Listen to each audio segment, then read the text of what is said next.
aquela mãe também precisa de um suporte, aquele bebê certamente vai precisar de um suporte. Tem muito caso de prematuro extremo dentro da dona Lindu, então a gente ficava imaginando para onde eles vão depois. É impressionante a dificuldade que tem com a questão da prevenção. Eles querem lidar só com o problema e nós pensamos na prevenção, né? Na detecção a tempo. Por que a gente diz a tempo? Porque é no momento, não é nem antes nem depois, é no tempo.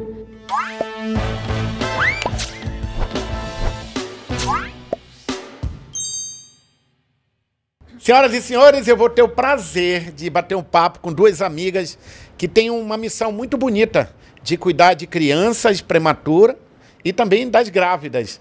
É mais ou menos isso. Por que mais ou menos? Porque eu vou aprender junto com você o que é um bebê prematuro, o que é uma gravidez de risco e o que é cuidar de um bebezinho que depende tanto dos cuidados delas. Eu, nesse podcast, estou aprendendo tanta coisa, tirando tantas dúvidas e falando de assuntos curiosos que eu tenho certeza que você aí do outro lado vai adorar, tá bom? Quero agradecer aqui a presença da Adriana, da Blenda. A Adriana é presidente do Casulo Bebê e a Blenda é vice-presidente do Casulo Bebê. E elas vão dizer pra gente o que é o Casulo Bebê. Tudo bem, Adriana? Tudo bom, tudo jóia. Seja bem-vinda. Obrigada, Márcio. Prazer estar aqui com você. O que é o Casulo Bebê? É um espaço transdisciplinar que trabalhamos com a primeiríssima infância, né? Então, desde a grávida de alto risco, quanto com o bebê, o prematuro e o bebê até 3 anos de idade, 3 anos e 11 meses. Você é psicanalista. Sou psicanalista. E aí a Blenda é psicóloga. Psicóloga. Que é esse primeiríssimos dias? O que é a primeiríssima infância? O que é, Blenda? A primeiríssima infância é a idade que vai de 0 até mais ou menos uns 3 anos de idade, né? Então, nessa primeiríssima infância, o bebê apresenta várias competências, né? O desenvolvimento do bebê é muito grande nesse período, especialmente no período do primeiro ano de vida. Então, esse primeiro ano de vida, ele merece muita atenção. E, aliás, falando em atenção, né, esse assunto parece que a gente não ouve o poder público falar sobre isso, né? É um assunto que já existe essa situação, esse problema, mas parece que agora que começaram a olhar para isso, Adriana, fala disso para mim. Você sabe, Márcio, que desde 2009 teve no Senado um congresso lá dentro, eles todos mobilizados, falando, e nunca sai de lá. É impressionante a dificuldade que tem com a questão da prevenção. Eles querem lidar só com o problema, e nós pensamos na prevenção, né? Na detecção a tempo. Por que a gente diz a tempo? Porque é no momento, não é nem antes nem depois, é no tempo, né? E aí o que acontece? Isso daria para os cofres públicos uma economia muito grande. Quer dizer, então, que essa prevenção ia ajudar... desculpa aqui, mas eu vou aprender aqui com vocês.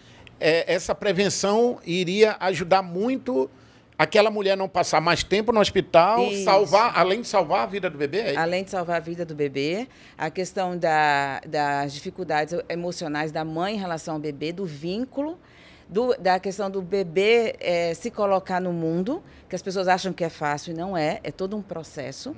E esse processo, quando não é bem acompanhado, bem trabalhado, se tornam crianças que venham futuramente dar problema na escola, e não ter dificuldade de aprendizado, na fala, no desenvolvimento psicomotor, né? Então, tudo isso, e aí o que acontece? Vai para a delinquência.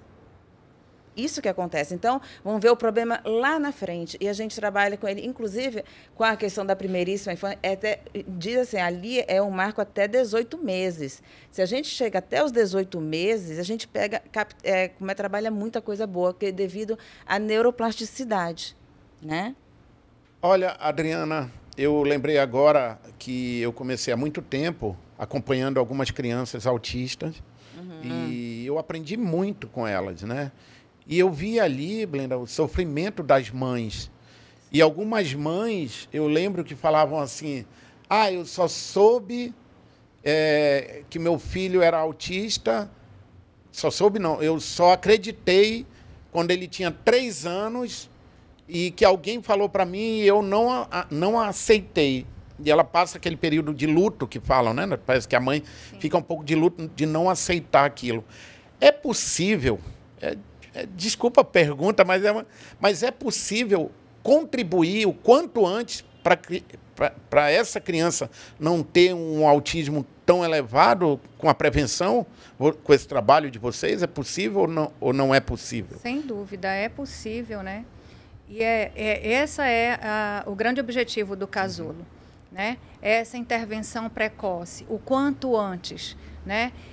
A criança às vezes dá sinais bem pequeno ainda, né?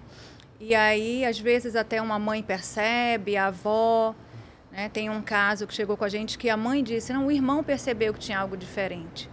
E é possível isso com um trabalho? O que acontece muito é a gente ver assim, a mãe vai percebendo algo e ela fala e ela não tem voz. Uhum. E às vezes ela tenta muito e ela vai cansando, às vezes deprimindo. O que também se passa? Chega para o pediatra, fala, o pediatra, não, mãezinha, vai melhorar daqui a pouco. Daqui vai ficando mais velho e o tempo vai passando. E a mãe sabe, a mãe tem uma intuição, tem algo assim, que percebe algo diferente naquela criança. E tem história, Glenda, assim, de uma mãe que acreditava ou não acredita que ou acredita que é autismo e depois percebe com o tempo que não era e procura vocês. Tem alguma história nesse sentido? Sim. É importante também a gente falar, né, Adriana, sobre a situação dos pediatras. Isso acontece muito, como a Adriana falou. Às vezes, o pediatra, ela nota que a criança não está falando, não convoca, não olha para ela, ou está com uma dificuldade de linguagem ou de andar, e o pediatra, calma, mãezinha, toda criança tem seu tempo, vamos esperar mais um pouco, e aí o tempo vai passando, né? Então, quanto antes a mãe chega para a gente pode fazer essa intervenção, esse trabalho com a criança, ela se desenvolve muito bem. Às vezes não é o caso também de uma mãe chegar e dizer, olha, eu acho que ele é autista porque ele não está me olhando. Às vezes é uma outra situação, né? Às vezes é um problema orgânico, às vezes é um problema que exige um outro profissional. Por isso que nós trabalhamos de forma transdisciplinar. Nós trabalhamos com outros profissionais que também possam olhar essa criança, né?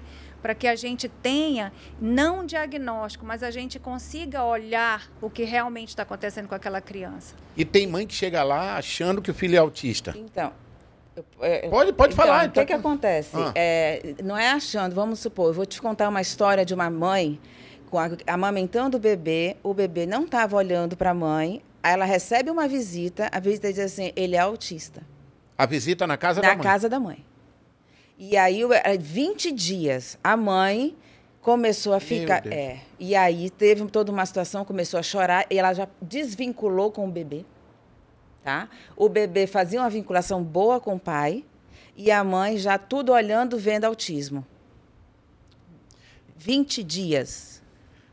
Peraí, desvinculou, a mãe quebra aquela conexão? Quebra, porque ela fica olhando já o problema. E aí deixa de ver as competências, deixa de ver o que o bebê está fazendo, o vínculo. Então, o que acontece? É uma notícia muito forte para a mãe. Né? Tem mãe que deixa até, perde, como é a questão, para de amamentar, porque é traumático. E aí o que aconteceu? Ela me mandou mensagem, chorou muito. Eu falei com ela, fiz uma avaliação. Era o que era? Uma torcicolo. O bebê tinha um problema e ficava olhando para um outro lado. Por quê? Porque se ele virasse, ele sentia dor. E o bebê ele vai tentando se adaptar para melhor se acomodar todos nós. Entendeu? E ele olhava para aquele outro lado e não olhava para a mãe. Uma osteopatia pediátrica, com muito trabalho, com toda uma intervenção, conversando com a mãe, mostrando as competências, a mãe foi voltando para o bebê. E o bebê se organizou no corpinho dele. Isso é muito importante. Eu estou numa fase da vida, eu estava conversando aqui com vocês, que eu estou cada vez mais buscando entender sobre essas conexões espirituais. Você falou agora de uma conexão da mãe com o filho, né? E conexões de vidas, de pessoas que passam na vida da gente. Minha pergunta é meio que espiritual, vou começar por ti. Você acredita que essa conexão espiritual com a mãe ali, com o bebê, ela é fundamental, já que você acabou de me contar essa história, ela é fundamental na cura, na prevenção também? Ela ajuda no desenvolvimento da criança? Ela é essencial. Às vezes nós somos, na verdade, ponte, porque a gente tem que fazer a mãe se encantar por aquele bebê. Todo bebê é adotivo. Tem mãe que não consegue se encantar. E a gente faz isso. E é necessário essa conexão, essa relação mãe-bebê, o pai também. Então, a rede de apoio é fundamental, porque nós somos os únicos seres que só existimos a partir do outro. Se não tiver um outro, nós não conseguimos existir psiquicamente, simbolicamente. Exatamente. E tu, Brenda? Nós nos tornamos sujeitos a partir desse olhar da mãe, da fala da mãe, né? Então, essa conexão é importantíssima para o desenvolvimento da criança. Você hoje fazendo o que vocês estão fazendo, mas você, Brenda, ali, são ali essa parte da medicina ali, nesse meio, eu acredito, espiritual dessa conexão. Você sente, quando volta para casa, esse peso emocional dessa missão que está fazendo? Como é que tu encara isso? Porque é uma emoção muito forte, né? De trazer a conexão daquele bebê para a mãe ou vice-versa. Sim, tem emoção. O peso é muito pequeno em relação ao prazer, né? Em relação a esse desejo de que isso aconteça, né? Essa conexão entre mãe e bebê, né? Esse enlace entre eles. Porque a gente até fala assim, se o bebê não nos olhar, tá tudo bem. Mas ele olhar a mãe, para a gente, é um prazer enorme, né? É quase que uma missão cumprida, quando ele olha, quando a mãe faz aquela conexão com o bebê, que ela também olha o bebê, que ela consegue enxergar aquele bebê, né? E valorizando, como bem a Adriana falou, as competências daquele bebê, né? Conversando com ele, convocando, se maravilhando com aquele bebê. Isso sim é o nosso objetivo. Então, o cansaço é pequeno em relação à alegria. Eu preciso falar duas coisas que eu quero que fique registrado. Os pediatras, às vezes, percebem a situação, percebem algumas dificuldades. O problema é que o médico, ele tem uma formação de ser prático. Então, eles têm que saber para onde encaminhar. Se eu vejo um problema, eu tenho que ter a solução. Então, esse nosso projeto, ele é um lugar de se encaminhar para poder a gente avaliar e ajudar. Por isso que é transdisciplinar, transdisciplinar, porque tem o neuropediatra, tem o pediatra, tem a fono, tem a física, tem a sensório-motricista, tem o TO. Isso é muito importante. E não dá só em crianças de baixa renda. Todo tipo de criança, a gente também...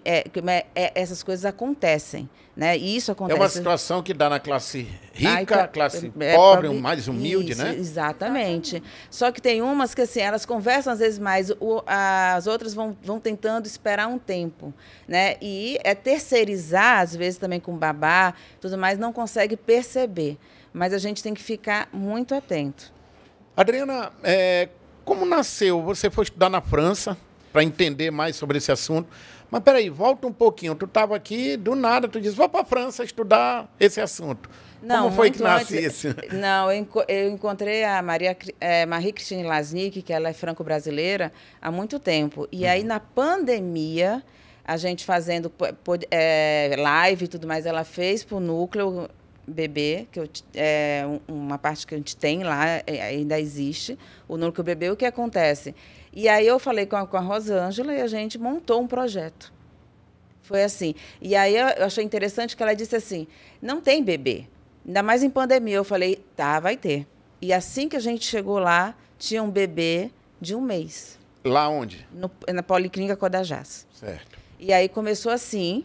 E aí eu continuei falando com a Lasnik na França e foi aperfeiçoando.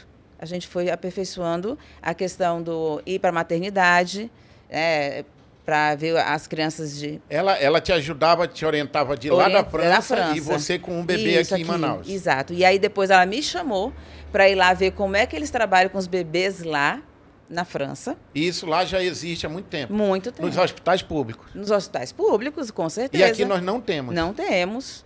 Não temos e, assim, não tem orientação. Agora a gente está trabalhando para que já saia da maternidade, vamos supor, criança, bebê de prematuro, tem toda uma dificuldade corporal de vincular-se. Para pensar. A mãe, ela também é prematura, porque ela tem um filho antes do tempo. E ela é separada do bebê um pouco, hoje menos, porque pode ficar sempre direto, mas o bebê vai para uma máquina, vai para uma incubadora. Então, a gente tem que depois ser encaminhado para a gente trabalhar esse restante do desenvolvimento. Esse bebê prematuro, ele nasce mais em mães mais jovens, mais velhas, ou não tem isso, Blenda? Não tem? Não, não tem isso, não. A nossa experiência na maternidade Dona Lindu nos fez ver, né, presenciar mães de todas as idades, mais jovens, mais velhas, mas tem uma causa que a gente volta naquela conversa lá atrás, que é uma coisa que a gente tem que pensar, né? O que diminuiria muito as internações desses bebês, dessas mães? É uma campanha, né, uma política pública de saúde. A gente vê que em quase 100% dos casos é por conta de infecção urinária. Então, é independente da idade da mulher, né? As crianças chegam prematuras, muitas vêm do interior, muitas são da capital, mas quase 100% é por conta de infecção urinária durante a gestação, o período gestacional. Nós perdemos muito, né, Blenda, com a questão desse pré-natal. O pré-natal ficou muito reduzido hoje em dia. Agora eu fico imaginando, né? Esse é um projeto novo na capital, imagina nesse interior aí, que ainda quantas mães estão passando por isso e não tem sequer a informação que é possível, né? Exatamente. Ter essa prevenção. Exatamente.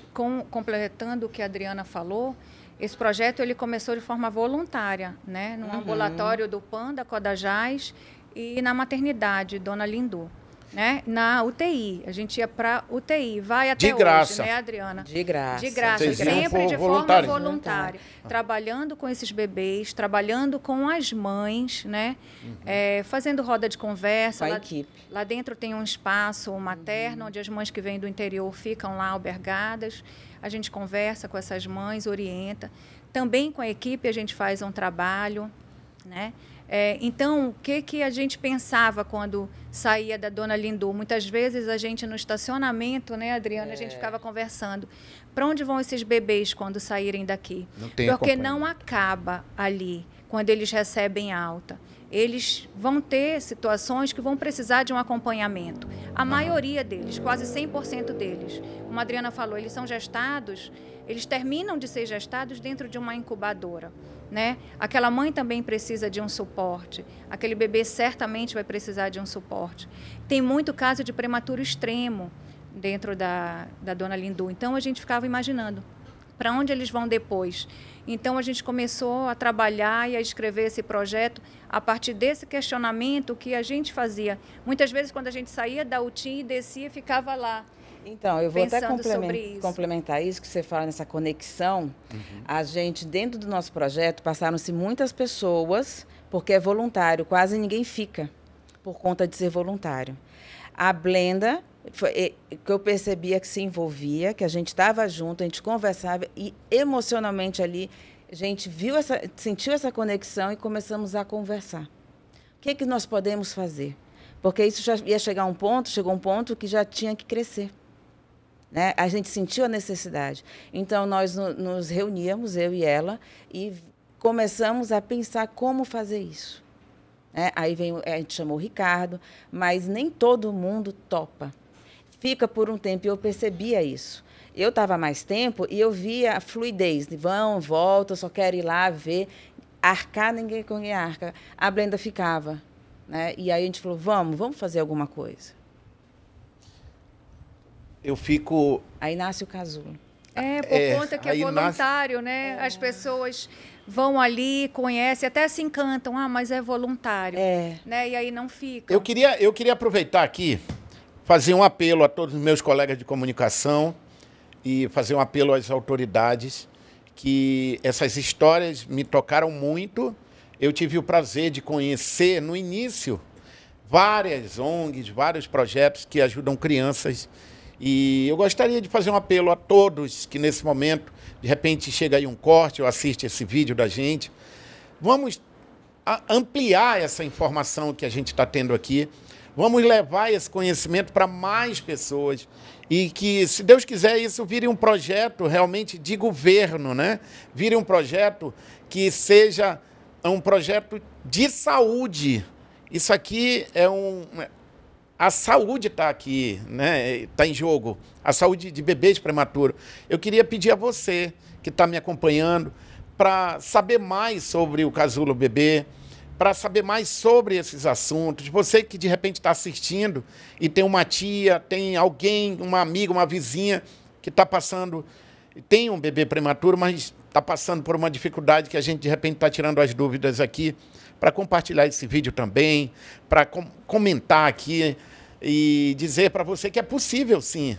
É possível. Basta todos nós nos unirmos para comunicar. Esse é o meu papel e aqui eu estou vendo duas mulheres apaixonadas por essa missão, que é uma missão que não é fácil, é uma missão de amor, acima de tudo. O Casulo Bebê nasce com essa vontade de trazer mães que não sabem que caminho seguir. E a Blenda falando aí agora que não sabe para onde vão esses bebês.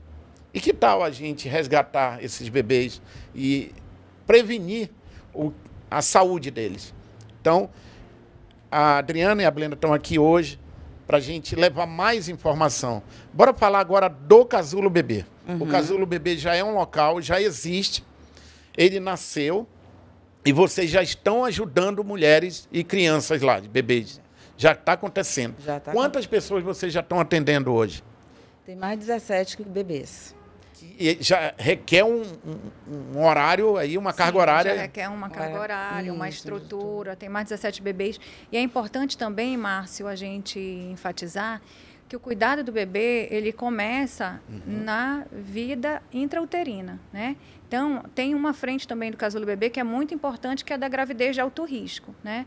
Então, as pessoas perguntam, o que é uma gravidez de alto risco? A gravidez de alto risco é uma gravidez que requer um cuidado a mais, né? Então, é uma mãe que tem diabetes, pressão alta, ansiedade, depressão.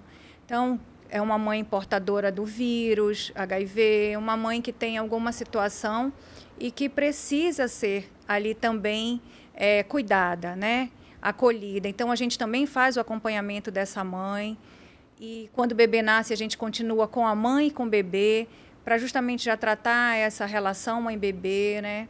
E essa conexão entre eles e já ficar ali dando uma atenção maior para aquele bebê que vem de uma grávida de alto risco, né? E também, olha só, a gente tem que ver, além da grávida de alto risco, mães que têm filhos com autismo, já procurar o Casulo Bebê. Por quê? Porque o índice é alto de o outro bebê vir também com autismo. Então, a gente já faz uma prevenção. A gente trabalha toda uma questão do vínculo, da instalação do corporal, da questão psíquica com essa criança. Então, é muito importante. Se tem um filho autista, está grávida, não tem problema, procura a gente. Né? Porque isso é muito por conta que, assim, a gente vai prevenir uma situação, não que a gente está dizendo que vá ser autista. Para as pessoas também não acharem que vocês vão curar se o bebê é autista, não, vão curar, né? Exatamente, mas a gente vai fazer todo um trabalho para que não vá por esse caminho. E nem TDAH, nem essas outras situações. O Casulo hoje já tem Instagram?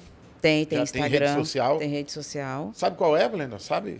Instituto Casulo Bebê, @Instituto Casulo Bebê. Eu vou pedir para colocar aí, para você saber mais, tá? E se informar até mais. Olha só, esse podcast, ele nasce com as minhas curiosidades e assuntos que me tocam no dia a dia, né? Sobre religiões, sobre humor, lógico, que é minha área que eu tanto gosto.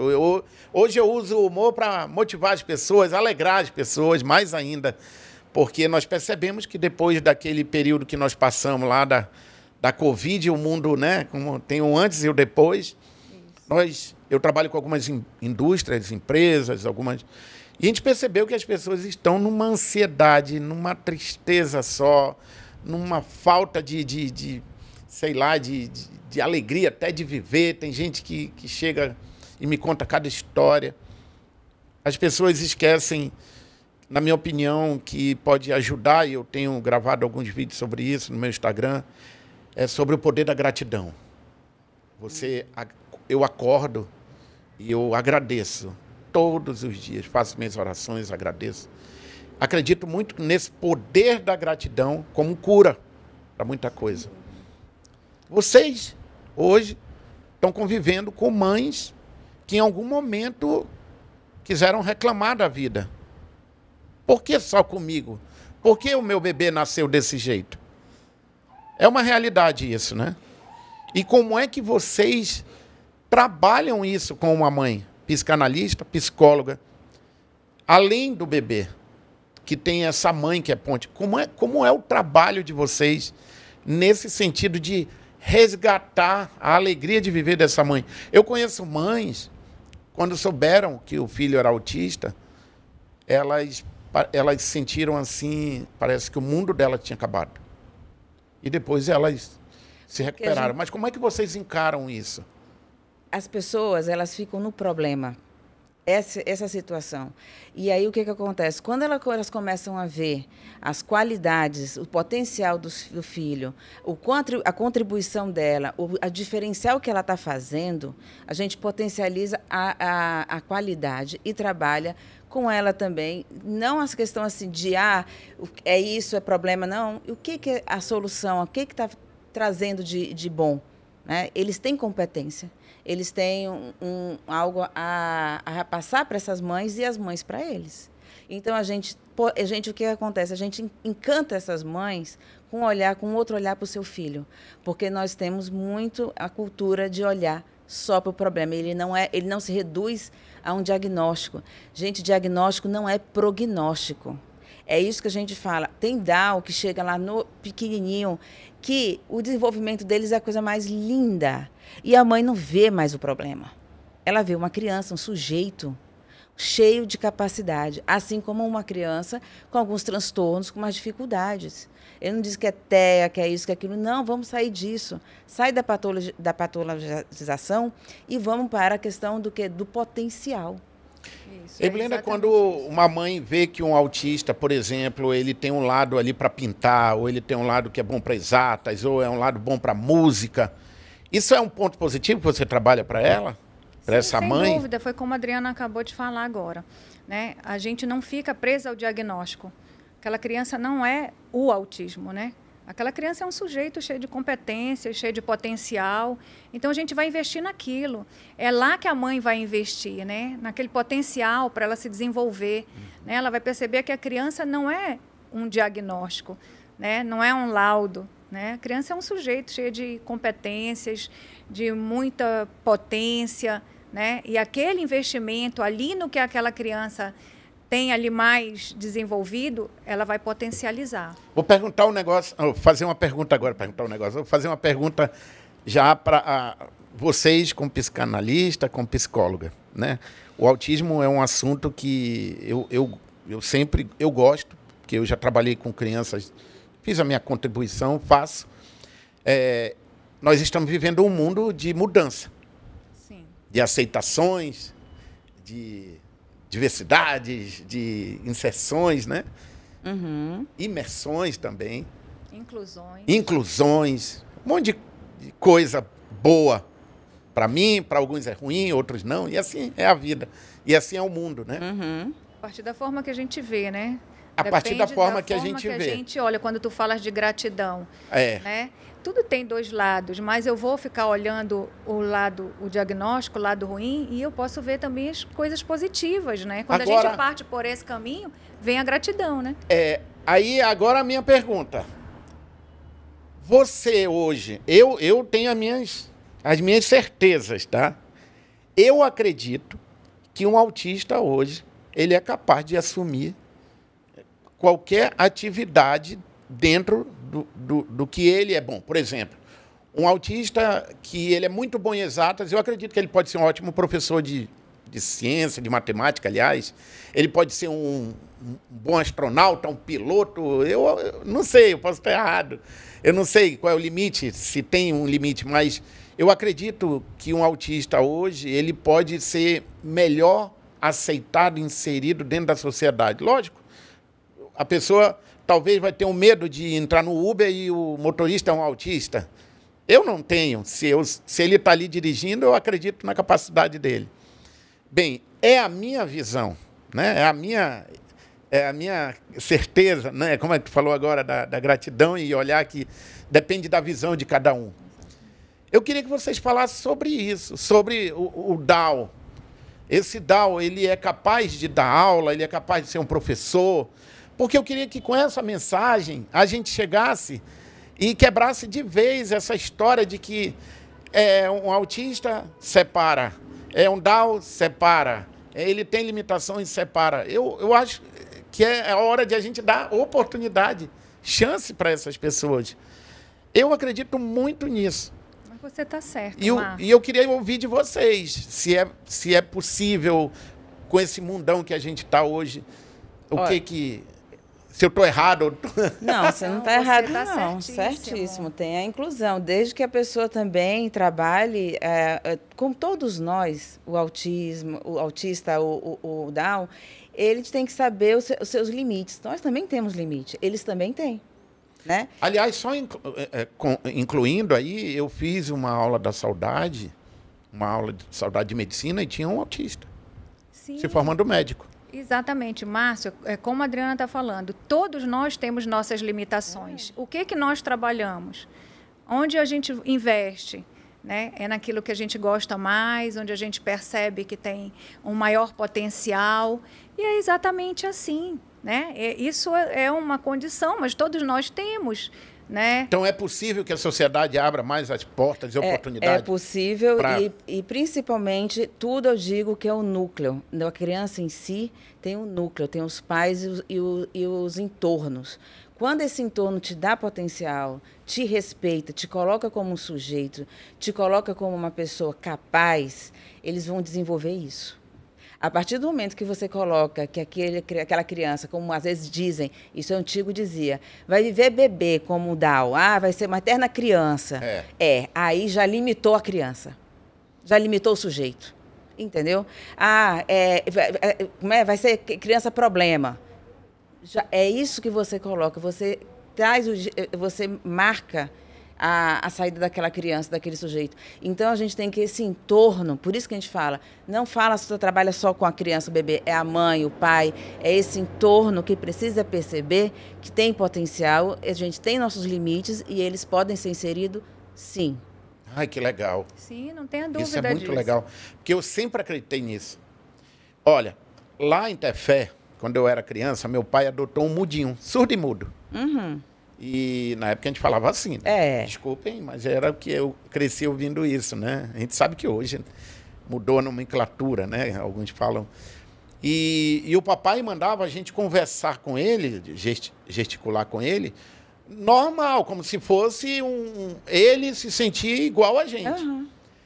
Menina, esse mudinho era fofoqueiro, a gente adorava as fofocas dele, ele chegava com a gente e o papai dizia, rapaz, esse mudinho...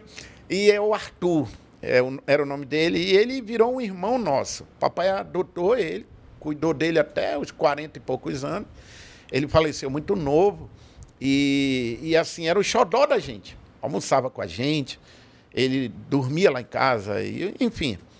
E eu aprendi isso com meu pai desde cedo, que era para inserir eles e olhar para eles como pessoas normais. E ele se sentia normal, jogava bola, brincava com a gente. E hoje eu tenho uma pessoa que é próxima, que tem Down, da minha família. Nem sei, mas eu estou tão nervoso de falar se tem Down ou é Down, que as coisas estão mudando. E a gente trata ele normal, conversa com ele, lógico, ele tem a maneira dele de se expressar, e ele se sente parte mesmo.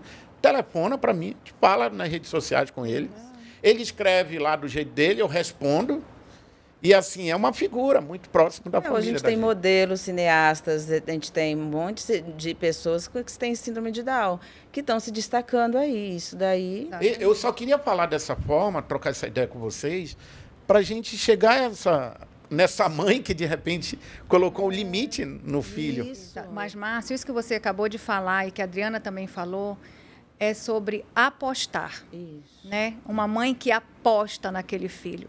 Independente de ele ter autismo, de ele ter a síndrome de Down, independente disso, uma mãe que aposta no filho, ele se desenvolve, né? E é a volta da conexão, né? É, a volta da conexão. E aí eu tenho uma pediatra que fala sempre assim para mim, olha, eu digo para as mãezinhas, ela é lá de Rio Preto, que podem ter poucas conexões, mas a gente vai potenciar essas conexões. Olha que legal. É muito legal, porque aí elas ouvem da pediatra, pô, se a pediatra está olhando assim meu bebê, por que eu não vou olhar? É isso que a gente faz, é um encantamento, vou potencializar. Por isso, assim, tem bebês que chegam para a gente lá, PC, com paralisia cerebral, e eles fazem movimento, eles evoluem. Agora, gente, eles evoluem, ele vai nos dizer até onde eles vão. Né? E isso vão além do que a gente imagina. E vão além. E é disso que se torna, você fala assim, às vezes é cansativo, mas o prazer e ver o desabrochar desses bebês e dessas mães que chegam lá, passam por dificuldade para chegar, até chegar lá, mas chegam lá sorridentes. Às vezes, assim, ali vão ouvir, conversam, falam da vida delas, falam das coisas que elas estão sentindo, e é um ambiente que elas se retornam, elas melhoram. O Casulo Bebê, ele fica ali aberto para quem quiser visitar. Isso. Quem quiser contribuir, porque até então vocês estão bancando esse sonho. Isso. Exatamente. E vocês estão bancando um sonho que está crescendo numa velocidade. E eu tenho certeza que agora a TV vai levar as meninas, outros colegas de comunicação vão levar as meninas para falar mais sobre esse assunto, minha gente, tão importante. Nós, comunicadores, com o talento que Deus nos deu, a oportunidade de ter um estúdio para fazer esse assunto chegar naquela mãezinha ali que não sabe, mas ela sente uma dificuldade enorme e ela não sabe por onde começar a ajudar o filhinho. Está aqui, ó. A Adriana e a Blenda tem o Casulo Bebê que fica aberto para visitar. E aí vamos colocar lá no Instagram os horários que elas atendem, que estão lá para receber vocês. E meus queridos empresários, por favor, bora contribuir? Isso aqui é uma missão muito nobre. Eu peço, com todo o coração, todo o amor, vamos contribuir com essa causa, porque eu já falei isso para as meninas, talvez uma criança prematura dessa poderá ser presidente da República, poderá ser um governador, poderá ser uma pessoa que talvez vá trazer a cura para a gente, para muita coisa. Então, é emocionante falar isso, né? Não, é emocionante. Porque eu já encontrei pessoas que falam assim, eu levei meu filho pequenininho contigo, ele tinha autista, e eu vou colocar ele para falar contigo. E ele grande, lembrou, falando comigo, eu fiquei impressionado. Com uma criança autista, lembrou de quando eu estava na rádio. Ei, Márcio Braga, maninho, ele falava comigo. E isso demonstra o quanto um bebê, ele precisa dessas conexões da gente, né? Sem dúvida. E eu quero aqui agradecer vocês, quero dizer que vocês podem contar comigo sempre. É um projeto muito lindo. Eu quero muito que esse projeto vire um projeto de governo para ajudar as pessoas no interior, com duas mulheres aqui que estão na frente disso. E quero parabenizar vocês pela coragem de tocar num assunto, cuidar de um assunto tão importante como é esse.